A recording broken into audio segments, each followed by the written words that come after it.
Good morning. कसे आहात आज सकाळी उठले, शेंगा सोलल्या, शो पाहिला. त्यानंतर कपडे मशीनला लावली आणि झाडांना थोडंसं पाणी घालून घेतलं, कारण खूप छान ऊन पडलं होतं.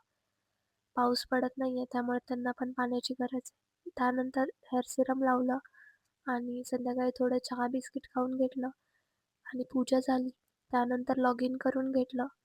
आज चेहरा खूप डल दिसतोय, कारण मी आजारी आहे. नंतर कपडे धुवून झाली होती मशीनमध्ये, तर ती वाळत घातली. मस्त ऊन पडलं होतं, म्हटलं कपडेही वाळतील. तसं संध्याकाळी पण छान ऊन होतं.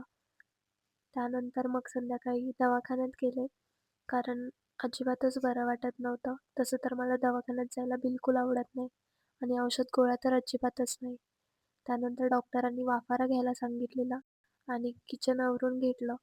मग नंतर भांडी पण घासून घेतली, कारण थोडंसं काम उरलं होतं, म्हटलं ते सुद्धा करून घ्यावं. त्यानंतर गोळ्या खाऊन घेतल्या, कारण डॉक्टरांचं सजेशन तर ऐकलंच पाहिजे. नंतर थोडे फ्रुट्स खाल्ले. आजच्या पुरतं एवढंच. भेटूया उद्या.